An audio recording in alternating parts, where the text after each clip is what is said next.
মুমিন মুত্তাকি বান্দা গুনাহের কাজেও আল্লাহকে দেখতে পায়।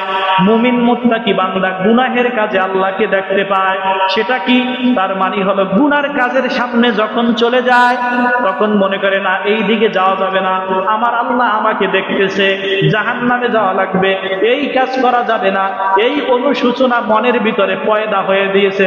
আল্লাহ পাক তার মনের ভিতরে গুনাহ থেকে ফিরানোর জন্য তার অন্তরের ভিতরে এই অনুশোচনা পয়দা করেছে। জোরে বলেন ঠিক কিনা? বান্দা সুদের কাছে যায়, না না আমি জাহান্নামের আসামি হয়ে যাব। বান্দা জিনা ব্যভিচারের কাছে যায়, আগে চিন্তা করে ঈমান থাকার কারণে, না না এই কাজ করা যাবে না, আমি তো জাহান্নামের আসামি হয়ে যাব। এই কথা থেকে ফিরে আসার পর আল্লাহ পাক বলেন বান্দার ঈমান বেড়ে যায়।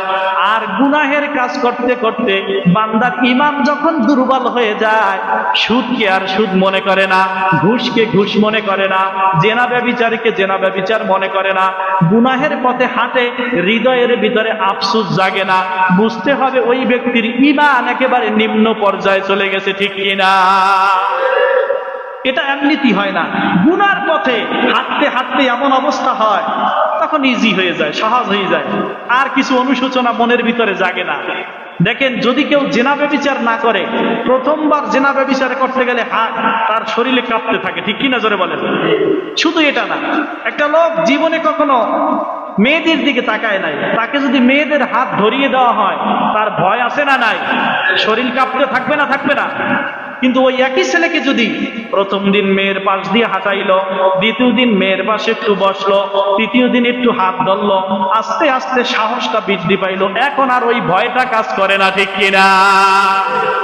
মুনাফিরা ওই রকম, বান্দা গুনাহের পথে যখন অল্প যায়, একটু যায়, সামনের দিকে আরো ধাপিত হয়ে যায়। আল্লাহ পাক রব্বুল আলামিন বলেন বান্দা, এজন্য তুমি নেকের কাজ করলে তোমার ঈমান বাড়ায় দেয়।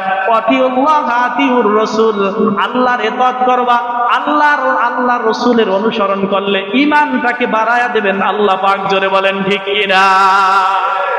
ঈমান আল্লাহ বাড়ায় দেয়। নেকের কাজ করলে ঈমান বাড়ায় দেয় কে? আল্লাহ। জোরে বলেন কে?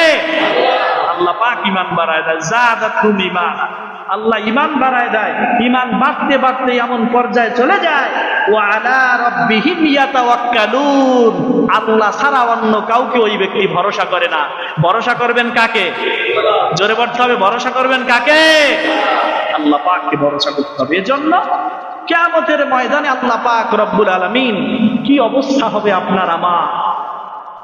আল্লাহর হাবিব সাল্লাল্লাহু আলাইহি ওয়াসাল্লাম হাদিসের মধ্যে জানায় দিলেন, আমার দিকে তাকান, আমার দিকে 7টা